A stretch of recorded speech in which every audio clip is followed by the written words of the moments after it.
So the other day I was asked about how I made the door for the RV. And I looked and looked and looked and I could not find any video on it. So I'm going to show a couple of pictures here of it in process, but it was pretty much already assembled when I took the pictures of it. So we'll show those while I talk about it. But basically what I did is I ripped a couple of 2x6s down so that they were the same distance across. And then I had scrap 2x6s that I used for the top, the middle, and the bottom. So the whole outside is solid 2x6 cut down to size. This allowed me to put both the door handle and the deadbolt in solid wood, so they're good and solid.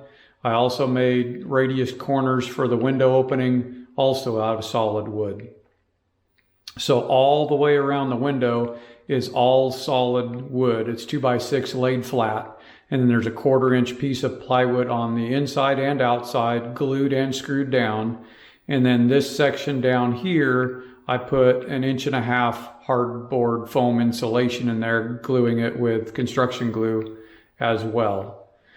I did this all on a workbench at my friend Stan's shop. So it was all done on a flat surface to keep it all flat and level. And then once we had it finished, we went ahead and did the poor man's fiberglass on the outside of it as well. So as you can see on the outside, it is all done in the poor man's fiberglass. Did that before installing it. And then I had the jigs required to line up and drill the holes for the deadbolt and the handle. We added this handle on the inside for closing it, so we're not putting as much stress on the door handle itself. The inside I just cleaned, smoothed with filler, and then primed and painted it with 2 coats of paint. But as you can see from the drawing, the way it ended up being is the whole area. As you can tell, this is not a full 2x6 width. That's why I had to cut it down. But this whole side, the top, that side, and then there's a 2x6 here in the middle. So this window is mounted in solid wood that's glued and screwed to the 2 1/4-inch thick pieces. So the only part that isn't 100% solid wood is this area down here that I put the 1.5 inch foam insulation in. But that's how I built it. I did inset the hinges inside the door, and I added these safety pieces. I think I talk about that in another video. And then I also inset the deadbolt and the handle latches. But that is how I built the door. And I have to offer an apology that I didn't get any of that on video. I hope this description helps. Well, I know this isn't the normal video, but decided to stop working on the tied wood long enough to get some chores done around the house that have been waiting, like a closet door. In the process of working on that right now. This is some of the things I've been telling Sonja I've been going to work on, and then I haven't. So we've been getting on it. I built an organizer for our puzzles and games, along with our shredder and printer. We now have a desktop, a display shelf, and extra storage up above, which isn't quite finished, but it's getting there. The butler's pantry, got shelves up in there that I've been waiting to do forever, and got the sides of the cabinets finally painted. I've got the jam boards out in the garage ready for paint. And here's the jam pieces for the butler's pantry. And I am working on the closet doors for the den. I'm doing a real simple design. It's not the neatest. I may come back and do something about the edges because the edges aren't completely smooth. But I'm using 1x trim boards to create the trim look on the sides with a 1/2 inch plywood. And I'm just attaching them straight to the plywood. I've grooved the plywood.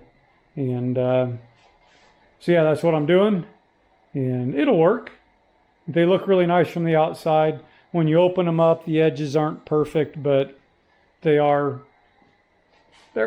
pretty good. I'm happy with them.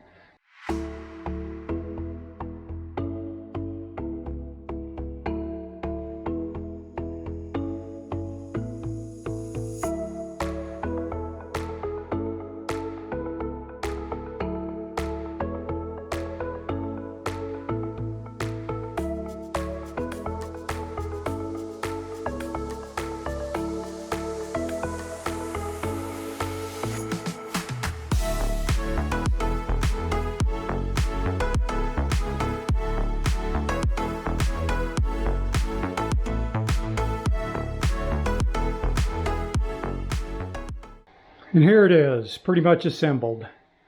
I've got some filler to put in to cover the screws on the back, some caulking to seal up the seams, and then it's prime and paint, install the handles, and get them hung up in the den. So, moving forward. They look a lot different after they're painted white. Closet doors are installed. Came out pretty good, really happy with it. The only thing I need to do in here, as I already done it in the hobby room, is I cut a 1x3 piece that fits up on the very top to kind of hide that track system so it doesn't stand out so bad. But the doors are grooved like our main doors, and yeah, I'm pleased with the way they turned out. Hello and welcome back. I am starting on the Arizona quilt now. This is, of course, my little drawing that I had done. Today I figured out what size pieces I needed to cut, made that list, and then I started cutting pieces. I'm going to prop this up a little bit. So that is going to be my main block.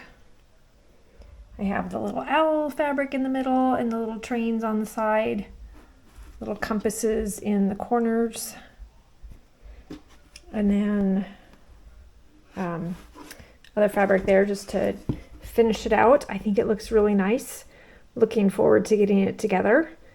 The thing that's nice about this is a fairly simple quilt, so it should go together hopefully pretty quickly. So anyway, that's my block cut out. I have border pieces cut out because I want to use this as the border, and I wanted to cut those before I cut the smaller piece. So those are sitting aside. I could change my mind and decide to do a different border, but assuming that's what I'm going to use, it's sitting there waiting for me, my little fabric collection, so that I can pull from that when I get ready to do the rest of the quilt.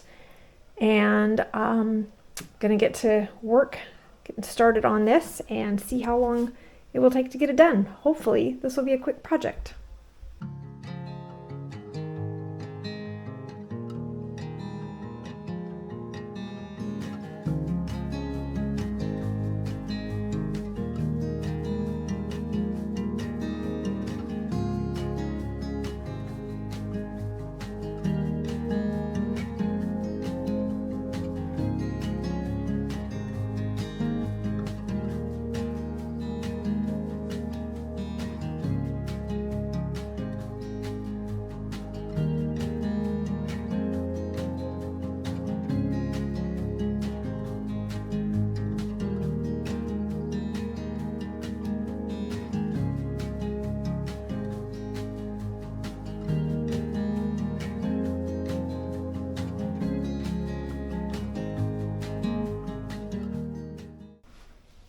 I got the block done, the Arizona block. I did a little strip here, and the idea is I have little souvenir pennies. I love them. They're my favorite cheap souvenir because you can get them squished. It's usually 51 cents, although when we took our big trip it was more.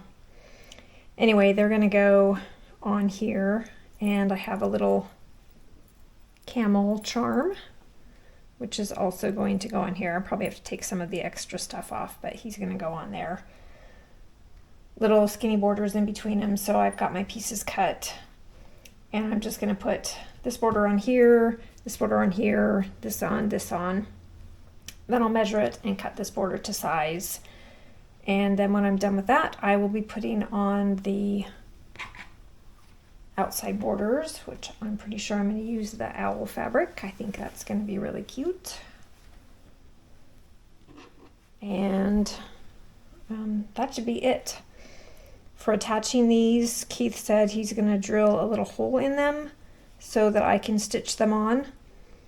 Otherwise, I will try, I've seen embroidery, I think it's called shisha embroidery, where they embroider around mirrors or other little shapes. So that would be another option, but I don't really want to cover up the outside edge of it, so having Keith drill holes in it so I can stitch it on will be really handy.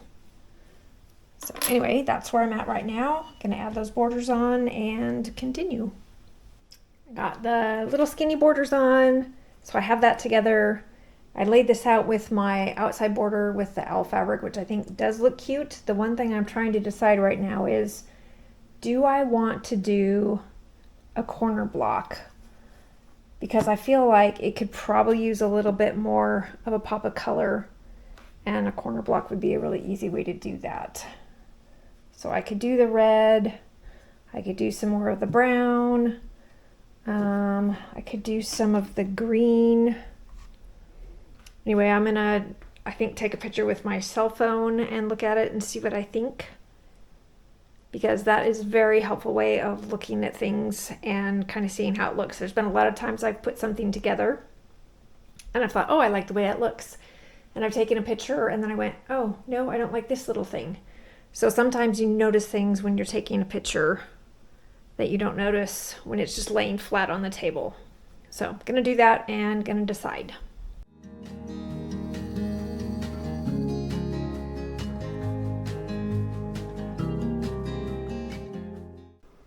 Got my little quilt top done. Now I just need to add my little embellishments, and then I can get it layered with the batting and backing. I do have to figure out what I'm going to do for the backing. Probably the little travel fabric. I'm not sure. I'll pick that when I get done. Anyway, I'm really excited that I got this done, and I've done this in, well, I already had it cut. With the pieces already cut, I got this done in one day because it is small. So it went together pretty quickly. So that's really exciting. It's really fun to have a project that is nice and fast, and also one so current and not like 20 years old. That's awesome. Hope you're having a great day.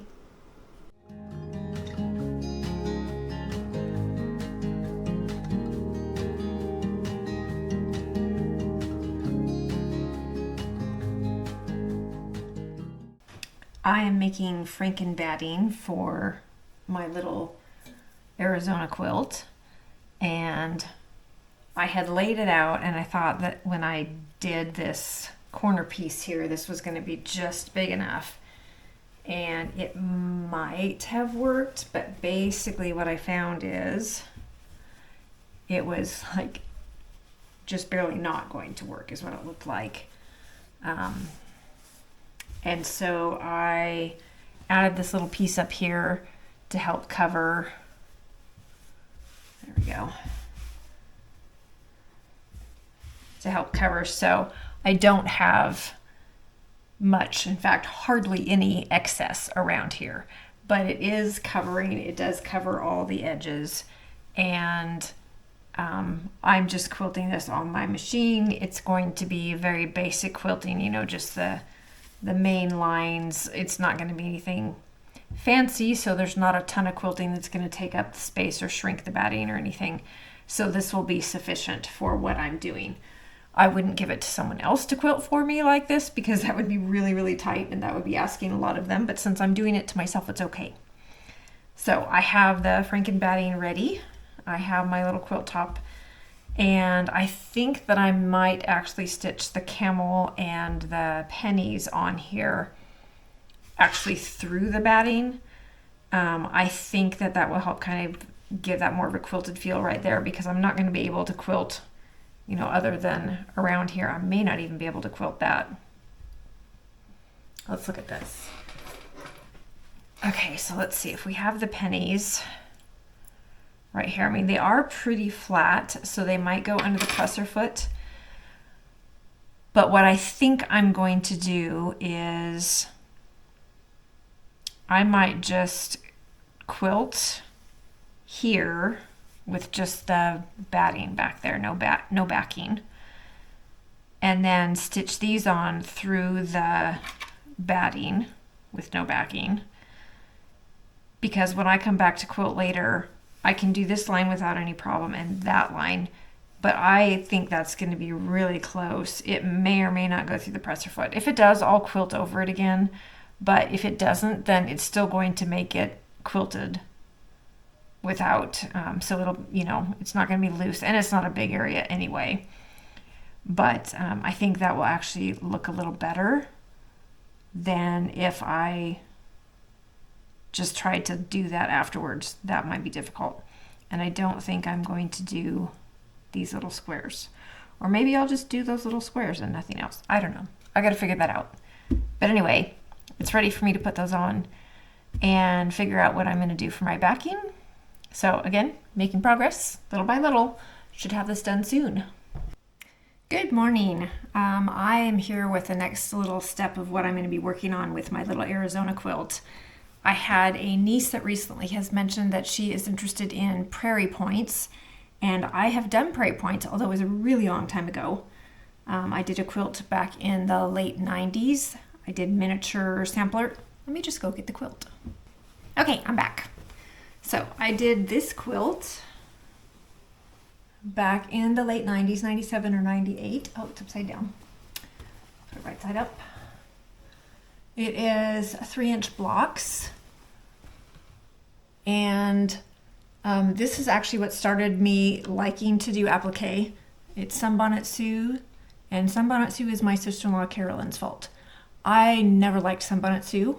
I thought she was ugly and kind of dumb. My sister-in-law, when I was making this quilt, said, well, you have to do some applique. And I'm like, well, okay, I'm going to do Oregon because I love Oregon, and I'm going to do the little kitty cat because I love kitty cats, but I'm not doing Sunbonnet Sue. She's like, you have to do Sunbonnet Sue. Everybody that does applique does Sunbonnet Sue. And I'm like, well, it's a good reason not to do it. Anyway, she challenged me. She's like, well, yeah, but like, who has ever done a little tiny one? I bet it'd be really cute as a little tiny one. And of course, it might be too hard. She probably said something like that because she knows me. Anyway, I decided it might be cute as a little one, so I did a little 3-inch Sunbonnet Sue, which I loved. It was adorable. And working on this applique on this quilt made me realize that I do kind of actually not hate it, which I thought I did. Anyway, that's completely sidetracked. We're talking about prairie points. So years and years ago in the magazine Quilt Maker, I had seen directions for doing prairie points, both traditionally and like this, which is a continuous prairie point. So I happened to mention that to my niece, and I sent her directions so she could see how to do it, but it is always easier if someone's showing you. So I decided I'm going to do prairie points on this little Arizona quilt. I haven't done prairie points for a long time anyway, and I think it would look really, really cute with it. So you can do them just one color. This is actually when I did my first one, I did samples to see how it went, so I knew what I was doing. So this was one that I did. I did this one because you can do them so that they're folded into each other. Hope you can see that. Or you can do them so that they're folded with a little center showing this way. So I did try both directions. And then you can do it 2-color, which of course I did on the quilt there, and there's my little sample of it. Now on my little Arizona quilt, my intention was to do the little green railroad. I thought that'd be really cute as little points around it. And then when I measured my fabric, I realized I am short just a little tiny bit. I'm really close, but I don't have quite enough. So then I was going to do the brown, but I really did want to do some of the green. And when I measured it, I do have enough if I do it alternating colors. So I'm going to do alternating brown and green. So I'm going to do this little tutorial for Amelia. Hi, Amelia. Mainly, I mean, other people obviously can watch, and I hope it will be helpful for them too, but that's what we're going to work on. I'm going to get started on that. I have cut pieces. So I'm going to be doing points that are 1 inch tall. And so I needed to cut strips that are 2 3/4 inches each. And I am stitching them together. I'm going to stitch this seam, and then we'll be cutting them. And I can work on explaining the math a little more later. I'm just telling you what I'm starting at. And then I'll show you what we're doing. We'll get into details a little more as we work on it. So that's what I'm working on right now. I'm very excited about this, and I hope that it will be helpful. So starting on making the prairie points, continuous prairie points, we're going to have a strip. And to figure out how big you want it, you need to know, hang on. You need to know how big you want your points to stand out from the edge of your quilt. And you're going to take that measurement. I've done 1 inch, you're going to add 1/4 of an inch to it, so 1 1/4, and then multiply that by 4, which gives, for this example, we'll be doing 5 inches. You're going to cut your strip the width you figured out, and then you are going to press it in half with wrong sides together. Then you open it up, and we're going to start marking. And the way you know where to mark it is it's going to be half the width of your strip. So this is a 5-inch strip. I'm doing 2.5 inch markings going up this side. So I'm marking every 2.5 inches from the center out, or from the out to the center, but basically you're just doing 1/2 of it to start with.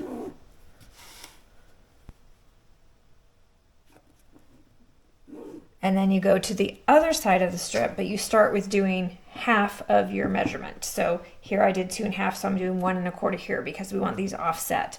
So I do 1 1/4 for the first one, then I'm going to go up doing 2.5 again for the rest of the distance. So that again, these are offset. 2.5, 2.5. Okay, so that's how you do the marking. Once you have it marked, you're going to take your scissors and you're going to cut this little bit to this first one. We're going to cut that off completely. That's just placed. The others, we're just going to cut to the center.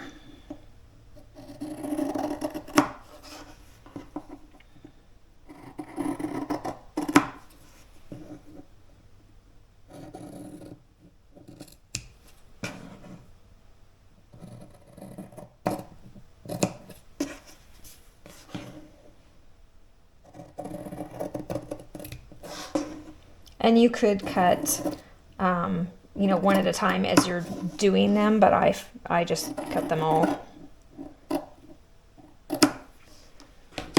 Okay, so now your piece is ready to start folding. So to fold, you're going to bring your edge down here, like this, and then you're going to bring this over like this. And this is really nice to do on your ironing board, so that you can press it instead of just finger press it. But that's how the first one will go. And then the second one, you're going to do the same thing on the opposite side. Fold it over and fold it over to make your prairie point, only this one you're going to fold that one in as you fold this one over. And you'll see it just tucks right in there. And then you just continue doing this. Now you can also, as I mentioned, you can fold it the other way. So you can fold, you could fold this in half and then fold it in and fold it in, if you prefer the type of prairie points where you can see the little line going up the middle. Because if you were doing individual prairie points, it's the same thing. You could fold them so that they go this way, or you could fold them so that they go this way and then line them up. So you can do it either way with these. So this is how we're going to do the prairie points. I'm going to do this again real quick. Fold it over. I'm going to put a little pin in here. If I can get it in there without stabbing myself, hopefully. I'm going to do this one. Put that up there, fold that down. And I would pin that right there. And you could certainly do this on a surface like this and then take it over to your ironing board after you get them folded. That would also work fine. Oops. Flip that back over so we fold that into it.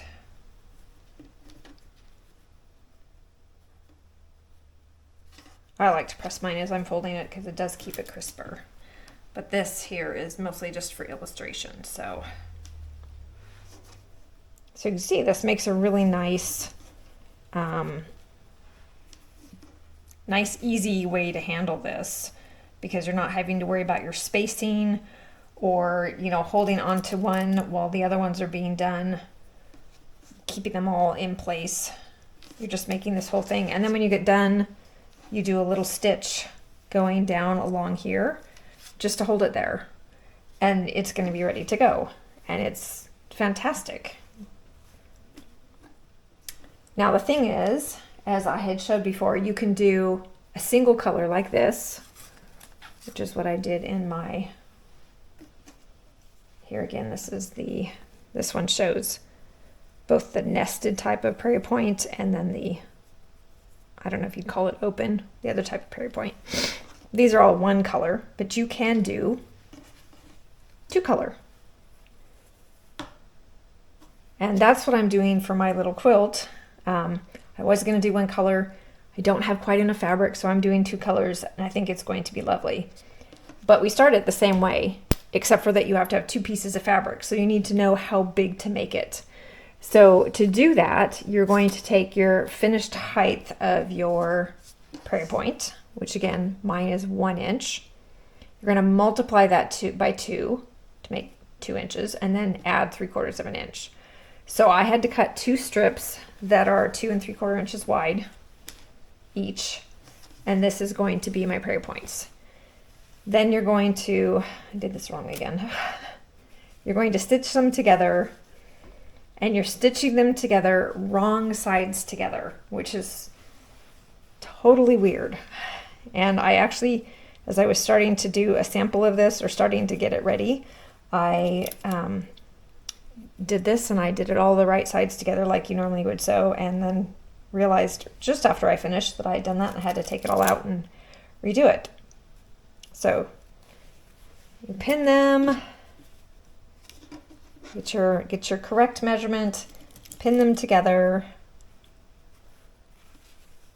and then you're going to stitch it with your 1/4 inch seam, and then you are going to open that out and press it towards one side. Doesn't that just look weird? And then we're going to do the markings just like we did. And here you can see that I've already marked it 2.5 inches all the way up this side. Take out my first 1.25 inches over here because it's half of that, and then 2.5 inches all the way up this side. So I will cut this, and then I will start folding it. Okay, I have started to fold my strip. And you can see here I've got the first couple of them done. So I folded that one and I pressed it, folded this, did it layered. Same thing with this one. And I've just put a pin in there to hold them as I get ready to do this, just so that I wouldn't lose track of what I was doing. The pin's out of the way now. And we're just going to continue up this strip. Now, of course, the next one is this one. So I'm going to move that. You're kind of flipping back and forth as you go. So I'm going to fold this one down.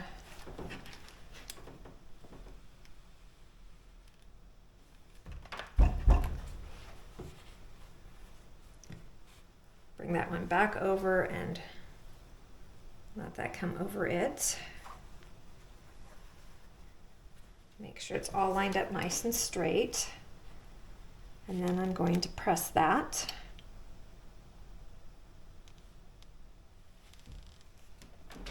And if you want, you can pin it. If you have an ironing board, you can pin it too, just to help keep it in place as you're fiddling with the rest of it. But I think it stays pretty well. And some fabrics just press better than others. And I'm going to actually form this one first and press it.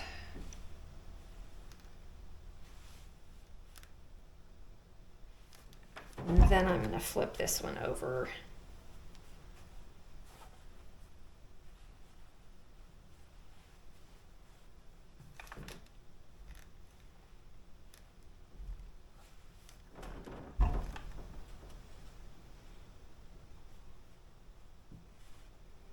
Now this one that I'm doing, of course, it's a small quilt.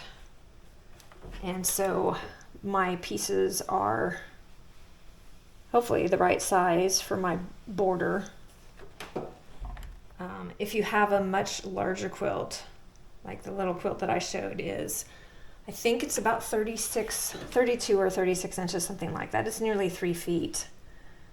And I did not do it all as one continuous piece. So what I did is I had smaller pieces like these.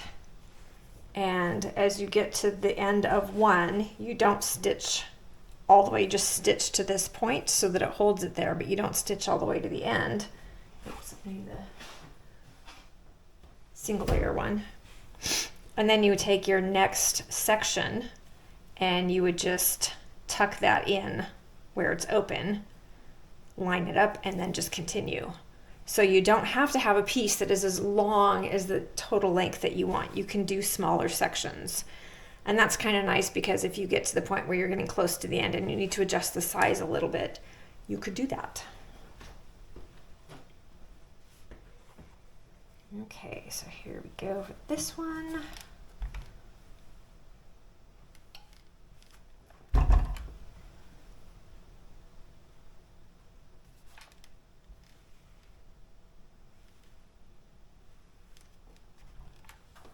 Scoot this down a little, because my arms are short.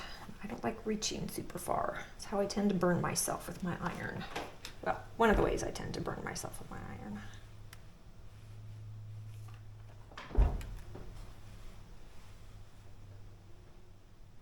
Now I think prairie points are one of those things that they're kind of trendy in cycles.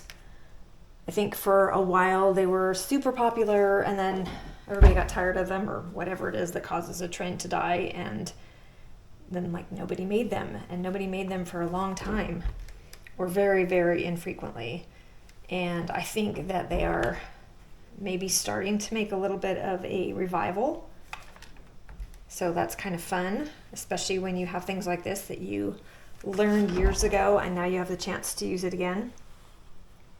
I'm also excited that I have the chance to share this with you and also with my niece.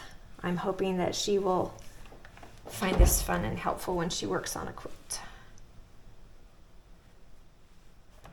And also, you know, I hadn't thought about doing prairie points on the edge of this, and when she had said something about it and I got to thinking about it, it's like, you know, that would be really, really cute on this quilt. I feel like that would be very, very appropriate edge finishing technique for this.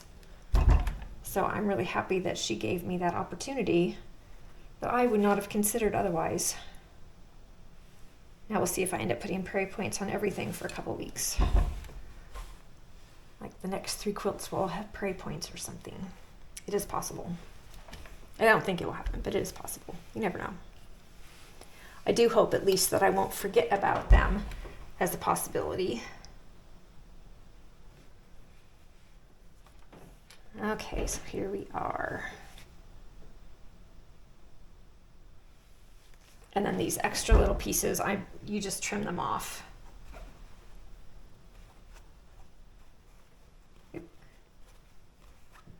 Okay, so I need to get my pieces nested.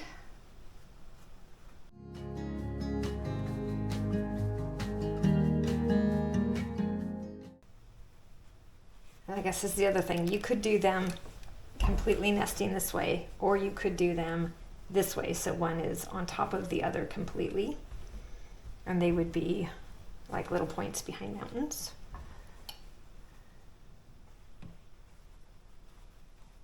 So you have options with this, which is really cool.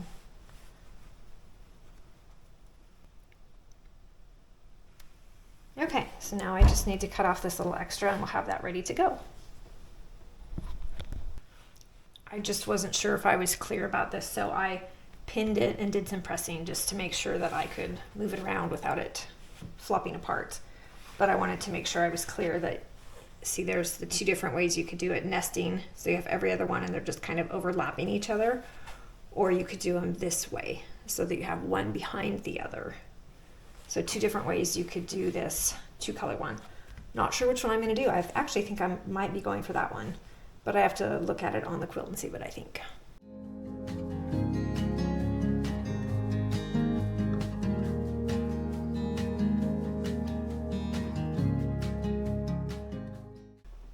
I have decided that I want to do the one behind the other.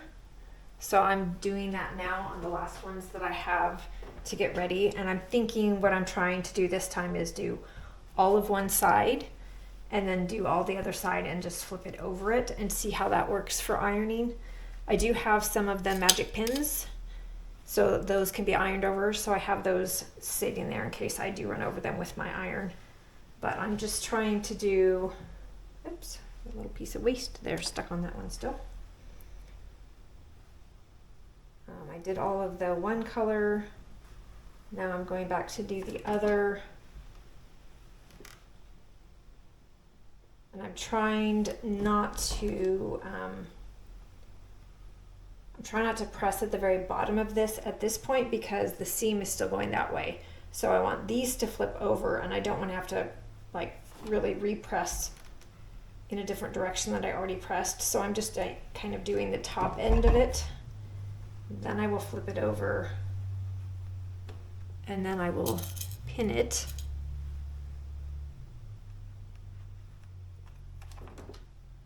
And then I'm going over this again. And when I get it all pressed, what I'll do is I'll let it sit there for a few minutes and cool before I remove the pins and then move it out of the way to get to the next one. Now that I have my pieces all folded, I've pinned them also. I need to stitch just above this line to hold everything in place. And you can see that I did this here on my sample ones. For the same color ones, the ones that are just one color, you're going just above where you folded. And then for this one, you're going just above your seam line that is your middle. So I'm going to do that with these, and then when I get them all stitched, the next thing would be applying them. Now I haven't finished quilting the quilt yet. I need to do that real quick before I can do that, but that will get these ready to go.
I got the quilting done, and now I'm getting the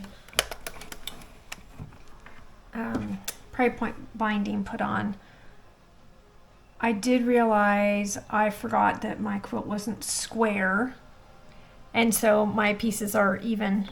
So I actually have, this is going to be a little bit too long, and this one is a little bit too long. So I need to adjust those, which I'll talk about that in a minute.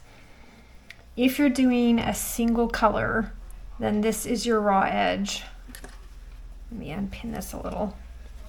And you would put your raw edge right against there, and then you would do your 1/4 inch seam. And by the way, we've pulled the backing out of the way. So this is just the top and the batting that you're stitching through. So you would go a 1/4 inch seam from there. With the 2 color, you have the seam that you did to join the 2 pieces, which means this is where normally your edge would be. That's your raw edge. So you have a 1/4 inch extra there. So when you do this, you want to line that seam up as your raw edge with the raw edge of the quilt. And then your stitch will be a 1/4 inch away from that. So as you can see, this isn't actually going to make points the same way. It'll have like a divot. Not sure if I'm going to love that look or not, but that's what we're going to do. We're going to find out. I suppose if I absolutely hate it, I could take it off and do it over. Probably won't do that. I do need to unstitch this enough that I can get this so that it stops at the brown here. I can cut this off and I won't bother unpicking all of that, but I need to unpick this little bit of the green here to get that out of the way so it stops at the brown on this side. And then I need to do that. Oops, got that hung up underneath my sewing machine now. There we go. And I need to do that over here as well so that my brown will line up here. And then I can stitch it. So I just have to do that, and then I will be able to stitch this on. And then once I get it stitched on, this gets folded back and the backing gets put over it, folded down and hand stitched, but we will get to that when we get to that point. So right now, again, backing gets pulled out of the way. Quilting, by the way, should stop about 1 inch from the edge. I did have to unquilt a little bit so that I could get this away because I'd forgotten about that as well. I'll just redo that when I'm done. So backing gets pulled away. The prairie points get put on there with either the raw edge, even if it's the single color, or with the seam, even with the raw edge of the quilt, and pinned on. And sometimes you might need to do a little adjusting, you know, to make sure you want your corner to meet there really nicely. So you might need to fudge things around just a smidge to get it to fit. But we have this ready to go, and I'm just going to get those lined up and then I can stitch.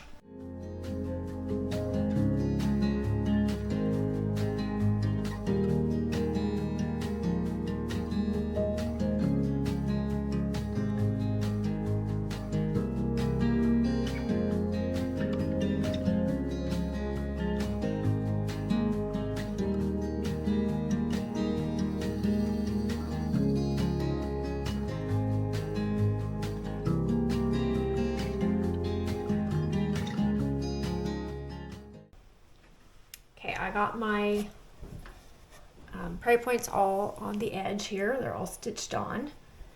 And then the next thing that needs to be done is I trimmed the extra batting on that seam allowance. Probably don't need to do that, but I just wanted it to be a little easier to turn because this is going to turn back this way so that you don't have all that bulk in there. You do for sure need to trim off the points, because these will have to kind of interlock, and that's not going to work if there's fabric there. So I got that trimmed, I got the batting trimmed, and then now I am pressing the prairie points towards the outside. So I'm just taking the corners here and pressing that down.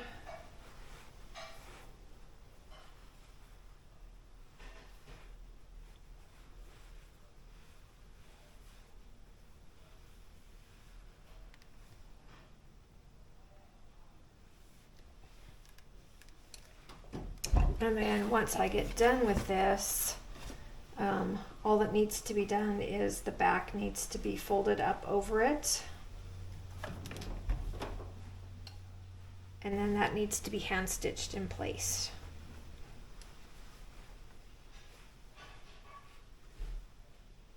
I suppose if one were to do it very carefully, you probably could do machine stitching. But I think it'd be tricky to get that lined up exactly right. So here on the back,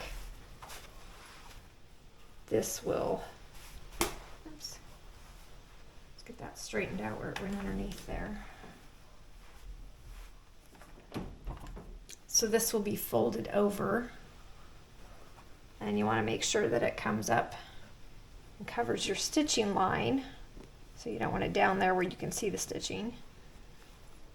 And then that will be hand stitched into place. And like I said, you probably could very carefully get that all pinned up and then stitch right along the edge. But I'm not going to try to do that. I'm just going to hand stitch it. So I will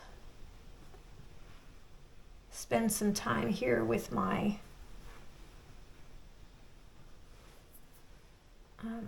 iron.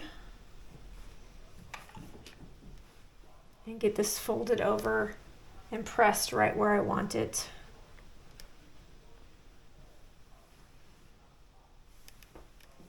And then when I do that all the way around, then I will worry about getting the stitching done.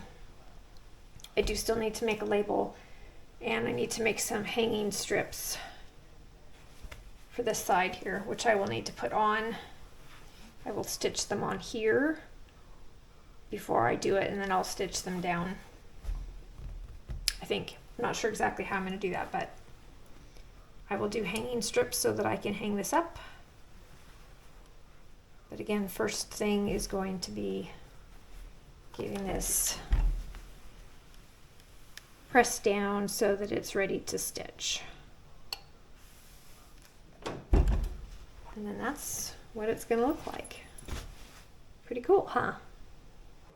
I am busy stitching around now. I'm stitching, hand stitching down back here where I've turned it.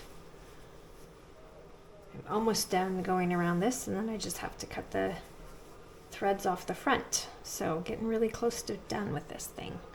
That'll be exciting. There we go, got it done. Yay! I'm so, oh, threads all over the place. So excited I have this done. It's awesome to have a project that I just got fabric for recently on a recent trip, and I've already got it done, and I can hang it up on my wall. That is so cool.